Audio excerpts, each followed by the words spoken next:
আসসালামু আলাইকুম। আমি চুয়েট স্কুল অ্যান্ড কলেজ থেকে কাজী আফফান ওয়াফি বলছি। আজকে আমি একটি প্রজেক্ট দাঁড় করিয়েছি। প্রজেক্টটির নাম স্মার্ট অ্যান্ড সেফটি হোম। এই প্রজেক্টটি বলার প্রথমেই আগে আমি একটি প্রশ্ন দিয়ে শুরু করি, আমাদের বাড়িটি কি পুরোপুরি নিরাপদ? এই প্রশ্নের উত্তর আসলেই না, কারণ যদি এরকমই হইতো তাহলে এত মানুষ অগ্নিকাণ্ডে মরতো না, এত মানুষ আবার ভূমিকম্পে তারা নির্দিষ্ট স্থানে না যেতে পারার কারণে, তারা যদি অ্যালার্ম না দেওয়ার কারণে তারা ভালোভাবে তারা মরতো না। আবার বিভিন্ন যুদ্ধে তারা আগে থেকে তারা বোমা আঘাতে মরছে, এটাতে তারা আগে থেকে যদি অ্যালার্ট হয়ে যেত তাহলে তারা নির্দিষ্ট স্থানে চলে যেতে পারতো। এই সকল কিছুর কারণে আমি একটি প্রজেক্ট দাঁড় করিয়েছি, তা হলো স্মার্ট অ্যান্ড সেফটি হোম। প্রথমেই আমি যা দিয়ে শুরু করতে চাচ্ছি তা হলো রাডার সিস্টেম। এর একটি প্রতিরক্ষা ব্যবস্থা সিস্টেম, যার মাধ্যমে আশেপাশের প্রত্যেকটা কোনো উস্কানিমূলক অবস্টিকেল কম্পিউটারের মাধ্যমে ধরা পড়ে এবং কত ডিস্টেন্সে আছে, কত অ্যাঙ্গেল থেকে, সব তা কম্পিউটারের মাধ্যমে ঠিক করা যাবে। যেমন আমি যদি দেখাই তাহলে এখানে দেখা যাচ্ছে রেড ডটের মাধ্যমে তা ধরা পড়ছে এবং ডিস্টেন্সও দেখাবে। অবস্টেকল আছে, রেড স্টারের মাধ্যমে দেখাচ্ছে।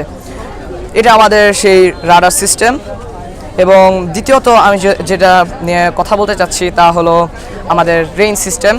আমরা দৈনন্দিন সমস্যার মধ্যে অন্যতম একটা সমস্যা হলো, যদি কেউ কাপড় শুকাতে দেয় তাহলে তার যদি হঠাৎ করে বৃষ্টি শুরু হয় তাহলে তাদের পরিশ্রম পুরোই বৃথা এবং সেই কাপড়গুলো আবার ভিজে যায়।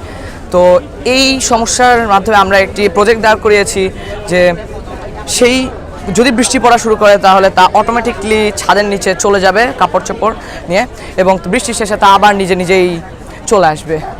তো এখানে আমি ওই ভেজা টিস্যু দিয়ে আমি যদি বলি তাহলে এখানে দাও, এটা অটোমেটিকলি চলে যাচ্ছে ছাদের নিচে এবং যদি বৃষ্টি শেষ হয়ে যায় অটোমেটিকলি তা চলে আসবে। এতে আমরা একটি দৈনন্দিন সমস্যাকে আমরা রোধ করতে পারি। এবং এটা আসলে আমরা যতটুকু করছি এটা আমরা বিদ্যুৎ ব্যবহার করছি।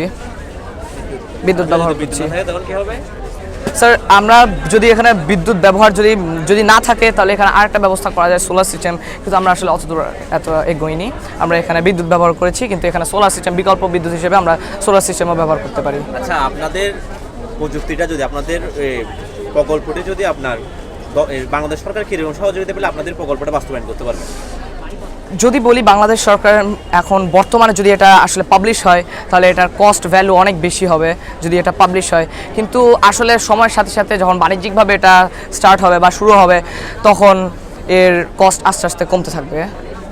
তখন এটা তাহলে বাংলাদেশ সরকার তখন যদি আস্তে আস্তে কমতে থাকে তাহলে তখন বাংলাদেশেও তা এটা শুরু করতে পারে। আমরা এখানে আরেকটা জিনিস তৈরি করেছি, তা হলো ফ্লেমস অ্যালার্ট। এখানে যদি কোথাও আগুন লাগে তাহলে তার সাথে সাথে অ্যালার্ম বাজবে এবং এলসিডি ডিসপ্লেতে দেখাবে আগুন, ফায়ার অ্যালার্ট। দেখা যাচ্ছে আগুনের মধ্যে আমরা দেখতে পাচ্ছি সেখানে সিগন্যাল দিচ্ছে এবং বাজার বাজছে এবং লেখাও দেখতেছে ফায়ার অ্যালার্ট। এবং যদি আরেকটা আমরা প্রকল্প ব্যবহার করছি ভূমিকম্প, আর্থকোয়েক অ্যালার্ট।